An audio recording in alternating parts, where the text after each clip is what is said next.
What's up? Black men without purpose become self destructive. If you're a black man out there and you're trying to self improve and gain a grounded identity in being a black man, all the way from learning who to look up to in black history, eating healthier, having a more calisthenics based workout, and also becoming more financially literate and learning how to organize and come together with other black men in your daily life to improve together. I have a deep dive guide on all of those things. If you're a black man and you know you need to be about that and gain that grounded identity and improve on every level, the link for that will be in the bio section of my YouTube channel. And if you click on that, you'll see the link for that. Click on my channel, you'll see the link for that. Click on that, check that out. Now, when we start to dive into when we see a lot of black men who are gangbangers, thugs, in prison, when we see a lot of these black men who they don't have like a productive life. Everything they do is negative and it hurt themselves, and they really have a toxic, destructive, degenerate way of living. A lot of these men go into that lifestyle because they feel like they have nothing to live for. They feel like they don't even have a chance. They feel like, what's the point? I just rather do whatever I want to and not care and just be negative and bad, right? And this is not a mentality where I'm saying be a goody two shoes and do everything by the book. No, because life ain't fair like that. Life ain't simple like that, right? But what I am saying is be a person who has a purpose. Be a person who's living for something, and it's deeper than the temporary stuff that you do on a daily basis. It's deeper than the temporary satisfactions of life. It goes far beyond that, right? Do something for a deep, meaningful reason, and I think that that's one thing that I constantly analyze myself on. What am I doing stuff for? What's the real reason? Because I don't want to do anything that it's not for any reason, and it's for a superficial reason and it don't matter. uh my mind is just not wired for me to constantly do that, right?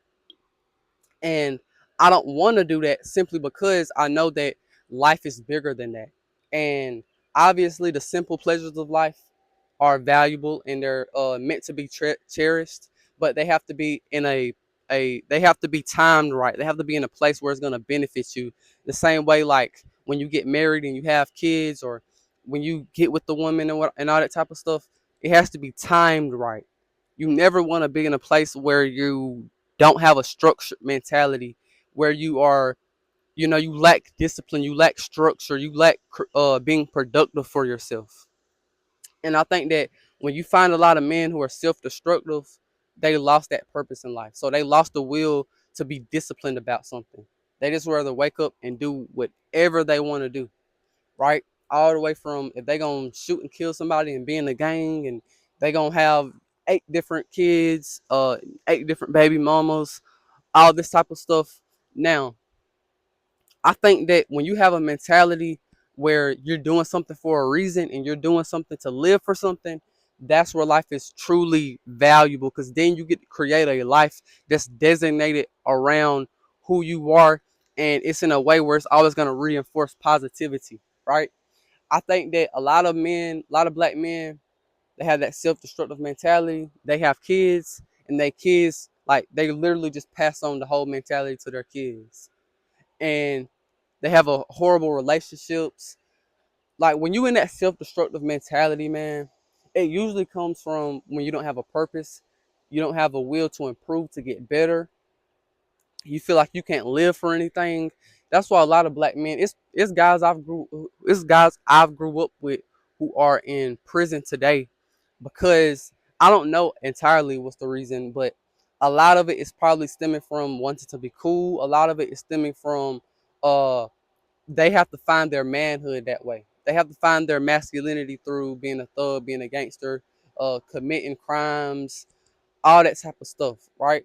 But what we don't understand is we're not living inside of logic. Logically, none of this stuff makes sense, but you do it because that's all I can do. You do it because that's what the black community glorify, right? So that's the problems we have within the black community a lot of times with black men who go on to do a lot of stuff where they're criminals and stuff don't matter, and they have this self-destructive way about themselves. And I think the key to getting away from that is to have better examples of black men who are out there, who are masculine, who are traditionally masculine, strong black men who are good examples to have a prosperous life, a certain way of life where it's going to help the young man, help that little boy, right? And I wish I would have had more of that, right? Because I had to really figure a lot of this stuff out on my own, and uh, it was just a harder process, right? This is why the black man needs to be self-managed, and he has to be in the household with his kids, and he has to be a good member of society, because that shows him being a good example of what a man should be. Nowadays, what do they want the black man to be? They want him to be hypersexual, degenerate, a thug, or they want him to be gay and acting like a girl and wanting to be a girl and all this type of stuff. And so now when we see successful black men, they're effeminate, they're feminine. They don't have any traits of a real man. They don't really carry themselves like a black man. They carry themselves like a woman, right? And that's one of the problems. We have to have representation of a true strong black man, a true strong intelligent black man that's heterosexual, right? And a lot of people don't like that, but that's how it got to be, because this is how we're gonna get ourselves out of being a lower man, a weak man, a nobody man, especially in the black community, a slave-minded man. When we see another black man who's out there achieving successful, he has a beautiful wife, he has good relationships with other men. Guess what? When you have that, and you're that dad, and you're like that, and you have a son, and you got other people in your community looking up to you, you're inspiring the next generation of those kids, of those black boys who are gonna grow up and say, yeah, I'm gonna be good, powerful, strong, intelligent, and I'm gonna be positive, and I'm gonna reinforce positivity in my community, right? You ain't gotta throw away your masculinity for that, right? You can be a man within that. You can have kids, you can have a beautiful wife within that, right? And that's one thing I had to understand, because growing up, a lot of black men, we choose to be self-destructive. We choose not to have a purpose. Why? A lot of us do it because we gotta impress this girl. We gotta look like this. We gotta, this the only way we're gonna look like a man. This the only way I'm gonna look like a man, right? When no. And it's men I look up to today who are a good example of what a man should be. One man I look up to, and I know I don't talk about who a lot of times, who I be watching and who I be looking up to, but one man I look up to, his name is Marquette Devon Burton.